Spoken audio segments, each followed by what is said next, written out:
Buenas tardes, y aquí estamos en un sinvivir con los acontecimientos que nos están ocurriendo todos los días en este mundo, que parece que es que no nos da tiempo a salir de uno para meternos en dos más.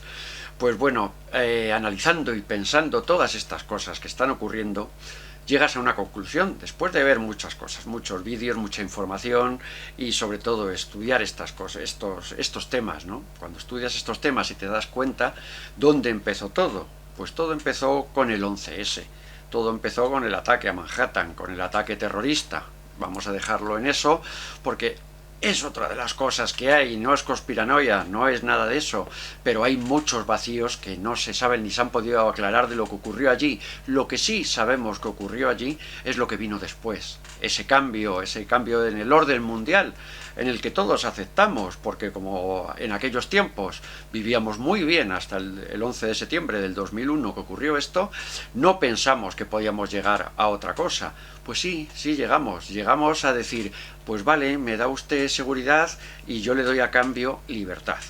Eso es lo que ocurrió y a partir de ahí nos vino todo. Porque lo que ocurrió en las Torres Gemelas, ya a estas alturas del partido, ¿no?, que es la vida, no se nos ocurre pensar que nada en el mundo ocurre por casualidad, son causalidades. Como ocurrió aquí en España luego con el 11M, con el atentado terrorista al tren, lo mismo. Otra causalidad que nunca sabremos la verdad de lo que ocurrió en aquellos momentos. Yo cuando escribí en aquellos tiempos un libro, Brigada Criminal, sobre los años buenos de la transición, la policía y el terrorismo en España, allí investigué muchas cosas y hablé con muchísima gente que habían estado allí y otros que no podían hablar de lo que había pasado. Aquel 11M, aquel atentado, aquel Corán que aparecía en una furgoneta perdida en mitad de la calle y abierta, esas cosas, esos seguimientos que se hicieron luego, y la verdad, pues bueno, son cosas que no encajan nunca, ni encaja todo lo que ocurrió, ni cómo cayeron los edificios de las Torres Gemelas, ni encaja tampoco muchísimas de las cosas que ocurrieron aquí en la víspera de las elecciones del gobierno, las elecciones presidenciales, pues lo que ocurrió aquí tampoco encaja. Y nadie habla de ello, nadie se ha corrido un tupido velo y nadie se atreve a hablar de estas cosas. Pero eso fue el principio. Eso ocurría en el 2001, estaba cayendo las Torres Gemelas y en 2003 ya estaban contra el demonio, el culpable, que era Saddam Hussein. En aquel 2003 no lo he leído en internet, lo viví directamente, lo viví en Irak. Todo el tiempo antes de la invasión americana, cuando no eran nada más que amenazas y diciendo que tenían armas de destrucción masiva. Yo vivía en Bagdad y en Bagdad podía ver todo lo que había. No había ni soldados. Los soldados que tenían eran pues los 4 hombres que iban allí para poder comer. Tenían 4 armas para un pelotón de 10. Iban con 4 armas porque no había más armas. No llevaban botas. Iban con zapatillas de deporte. Iban a trabajar al cuartel con el uniforme, el pobre uniforme raído que tenían, iban a trabajar los tanques, estaban enterrados porque no arrancaban y lo único que funcionaba era el cañón, a mano, se movía la torreta, todo se movía a mano y los tenían enterrados como defensa. ¿Armas de destrucción masiva? Ninguna. Agentes de la ONU, 200.000, en poderosos todoterreno blancos, en caravanas de la ONU de observadores. Aquellos observadores que llegaron a la conclusión de que había armas de destrucción masiva en Irak. Esas armas que nunca aparecieron al final. Aparecieron muertos, invasiones, pero no apareció ningún arma. La miseria, sí es cierto, vivían bajo la dictadura de Saddam Hussein. Tú con cualquier iraquí que hablaras te podía contar de todo, ser el tipo más amable del mundo, esa hospitalidad árabe llevada al máximo, ¿no? Es lo que existía en el Irak de aquellos días. Pero claro, no había una palabra que no se podía pronunciar. Tú no podías decir Saddam y ¿qué opinas? Jamás podías hablar de eso. Tengo ahí una foto que me regaló el alcalde de Bagdad, en el que está Saddam, Uday y Qusay, sus 2 hijos, 2 psicópatas asesinos que aprovecharon su posición para desvirtuar el mundo, desvirtuar su país y cometer todos los asesinatos impunes que quisieron, ¿no? Y bueno, este hombre, el alcalde de Bagdad, era el cuñado de Saddam, tenía toda la cara, verán alguna foto por aquí ahora, con la cara quemada de la guerra del Golfo, la guerra de Kuwait, la primera guerra de Kuwait, pues bueno, aquella guerra en que inexplicablemente le dijeron a la vete para casa y se acabó. Para al cabo de los años darse cuenta que lo que tenían que hacer es entrar con razón, sin razón, pero bueno, había que quitar a este dictador, como muchos otros, como todos los que hay en los países árabes. Al fin y al cabo, ese es su sistema y su modo de vida. No intentemos decirles que es que lo están haciendo muy mal, es su sistema de vida. Pues que lo hagan ellos y luego ya hablaremos de democracia, si ellos quieren, que eso es lo principal de una democracia, ¿no? Que quiera el pueblo, pero en estos casos no tiene nada que ver. En aquellos años, pues viajé, bueno, antes había estado en Libia, estuve en el Líbano, viajando por toda esta parte de África y viendo cómo vivía esta gente. Beirut, que era muy complicado, dicen que, es que Beirut era carísimo, Beirut era un paraíso. En plena guerra incluso era un paraíso todo lo que había allí. Era pues el recreo del mundo árabe, ¿no? Con casinos, había de todo, y había un pacto entre los que viajábamos a Beirut en aquellos años, que era no contar lo bien que se estaba y lo bien que se podía vivir en Beirut. Y ahí estaba Muammar el Gaddafi. Estamos hablando de otro dictador que también es gran enemigo de los norteamericanos, amigo de los terroristas, que quizás fue el gran error de Gaddafi, ¿no? Que todos los terroristas de aquellos años, entre ellos Carlos, el famoso Carlos, el venezolano, eran terroristas de otro nivel, eran terroristas sin patria ni bandera, simplemente eran como los mercenarios, iban a cualquier lado a lo que les ofrecían, ellos hacían el trabajo y se iban.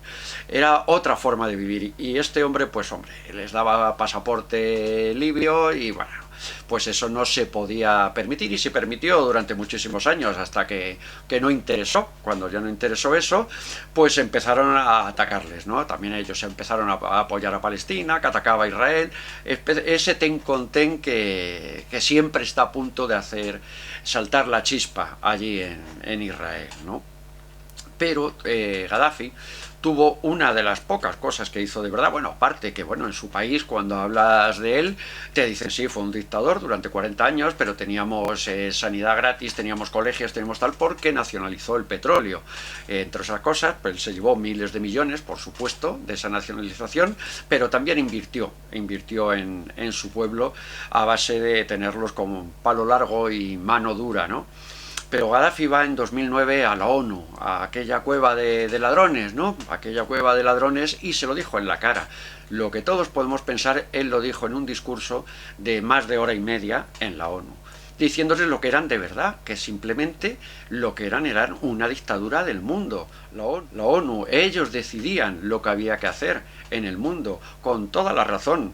Estaba Obama de presidente entonces, pero no se lo podían permitir, ni a él ni a nadie, que llegara a sacarle, a levantarle la manta, a levantarle el velo a la ONU, que es quien de verdad prepara las cosas y quien de verdad hace los grandes negocios del mundo a través de ellos, porque es una dictadura de los grandes, de los que tienen los países que tienen el dinero y los que manejan, ya que no son los políticos. Por supuesto, eso olvidémoslo, lo que están por encima de todo eso. Pues Gaddafi estuvo hora y media hablando de esto en la ONU, les dijo de todo. Allí aplaudieron algunos, claro. Gaddafi decía la verdad, dice, hombre, si aquí para estar en la ONU hay un país de cada 8, los demás ¿dónde están? Es que no cuentan, es que esto es el mundo es suyo. Les dijo cosas, pues verdades como templos, en un día que por lo menos parecía que estaba inspirado en su locura regia que tenía. Pues bueno, después de eso él creía que bueno, aquí ha pasado esto, me he quedado más a pancho y más largo que ancho, y ya está, les he dicho 4 verdades en la cara. Es antiimperialista, por supuesto, siempre lo fue Gaddafi, antiimperialista, pero no contaba que eso se acababa, que había hecho daño y había ido a casa del mayor poder del mundo a insultarles. No a insultarles, a decirles la verdad, pero la verdad en esos sitios ni en ninguno de poder se puede decir. Y en el 2011 pues hubo una invasión en Libia acusándoles de terroristas, de lo de siempre, solo que invadieron pues Estados Unidos y las fuerzas de Naciones Unidas, por supuesto, que era el gran ofendido. Ahí terminó asesinado en la calle Gaddafi y muerto el perro se acabó la rabia, o al menos eso pensaban, ¿no? El otro día escuché una entrevista de Donald Trump y la verdad que la persona, la mujer que le estaba haciendo la entrevista, todo el rato estaba intentando, le preguntó sobre Rusia y Ucrania, y todo el rato intentando que dijera quién quería que ganase aquella guerra, ¿no? Trump, muy educado y dentro de un nivel también extraño en él, bueno hablando, le dijo, no, no, si yo lo que quiero es que se acabe la guerra, que no muere. ¿Y quién prefiere que deje de morir, rusos o ucranianos? Le decía la periodista. Y Trump, saliéndose por todos lados, le dijo, yo lo que quiero es que la gente no muera. Y si me dejan a mí como presidente, efectivamente, en 24 horas he terminado con la guerra. Yo conozco a los dos presidentes, hablaría con ellos, negociaríamos y se acabó la guerra. Lo que no podemos tener es un presidente como Biden. Eso le dijo a la entrevistadora. Una persona que se está hablando, se da la vuelta y se va contra la pared, que es incapaz de bajar un escalón de un pedestal porque no es que lo vea o no se entera de lo que está haciendo. Y después de esto, después de oír todo esto, que se lo tuvo que tragar la periodista y se tuvo que cortar al final sin que le dijera que quería que ganara Rusia, que es lo que ella estaba buscando, es lo que se busca en esta prensa ahora mismo censurada, es lo que se busca, lo que te piden los jefes, porque claro, a los jefes les están dando subvención. Eso tienes que decir lo que ellos te estén pidiendo, no hay más. Pues Trump no lo dijo, terminó la entrevista y bueno, y hoy escuchamos que Biden va a viajar a Israel. Pero ¿dónde estamos? ¿Dónde estamos? ¿Por qué está este hombre de presidente? Pues porque les interesa, a los grandes, a los poderosos, le interesa que este señor esté ahí de presidente. Porque estando él de presidente, pues saben que al fin y al cabo es un monigote. Lo que pasa es que se les ha ido la mano con el monigote. Y ha aparecido esto que ni ellos lo esperaban que iba a ser, pues el hazmerreír mundial. El hazmerreír mundial de la caída de un imperio, ¿no? Que lo que parece que está ocurriendo en el mundo, ¿no? Parece que está ocurriendo eso, que estamos todo por la seguridad y porque nos cuiden, y está cayendo el imperio americano, el imperio ruso, como no se sabe nunca si cae, sube o si van o si vienen, nunca lo sabremos, cosa que hace muy bien. Pues bueno, los imperios tardan cientos de años en caer, ¿no? Esto no cae en 3 días, hay veces que tardan siglos, pero si empezamos a meterles por aquí empujones y diciéndoles lo que hay que hacer y creando una tercera guerra mundial, que como dijo Trump también en aquella entrevista, otra guerra mundial es una guerra de destrucción, no podemos permitir llegar a eso. Y llegar a eso es que es muy fácil. Ahora Irán. ¿Alguien ha pensado qué puede pasar en el estrecho de Hormuz, por donde pasan un 30 o un 40% de los petroleros del mundo, del consumo de petróleo mundial, que está enfrente de Irán, en ese estrecho de Hormuz? ¿Qué puede pasar si lo bloquean? Nadie lo ha pensado. Ningún maravilloso político ni esos asesores millonariamente pagados han pensado que si en Hormuz impiden el paso de los petroleros, se acabó el mundo tal y como lo conocemos, con una escasez mundial de todo y a unos precios impagables. ¿O es eso lo que están buscando? Porque si no, esto es inexplicable. Porque no es ponernos de parte de ninguno en este tipo de conflicto o en esta posible guerra mundial que parece que están intentando. Pero hace muchos años en la ONU llegó el delegado israelita y dijo, permítanme, antes de que empiece mi discurso, les voy a contar una historia sobre Moisés, cuando viajaba por el desierto con el pueblo elegido. Dio con su vara en una piedra, salió agua, y Moisés dijo, voy a aprovechar para bañarme. Se quitó la ropa, se bañó, y cuando salió del agua, encontró que su ropa se la había robado un palestino. Se levantó el delegado palestino y le dijo, eso es mentira, allí no estaban los palestinos entonces. Le dijo, vale, entonces ¿quién es el agredido? ¿Quién era el que vivía allí antes? Y luego ¿quién fue el invasor? Ya me lo ha dicho usted ya claramente. Esa fue la realidad de lo que ocurrió cuando te hablan o cuando ves a Maduro o a cosas de estas que los ves hablando y les ves diciendo cosas increíbles, ¿no? Como que Dios que era palestino, que Jesús de Nazaret era palestino. No saben que existía una Judea, no esas cosas. Para eso no hay que ser político, no hay que saber de nada, y entonces ya irán las cosas mejor.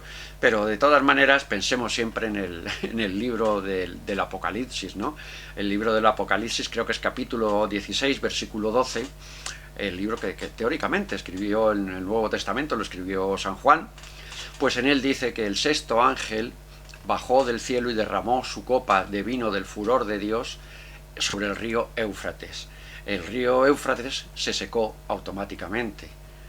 Y entonces lo que hizo fue allanar el camino para los nuevos reyes que venían del este. Ya sabe usted dónde viene el este, que viene de China, viene de Japón, Viene de allí, Oriente. Pues bueno, venía del este, venía de Oriente y no sabemos si viene o si vendrá. Lo único que sabemos es la realidad, que está ocurriendo que o aquí se pega un frenazo a todo esto y se ponen las cosas claras, o van a acabar solamente dando seguridad, que es lo que nos dan a la fuerza.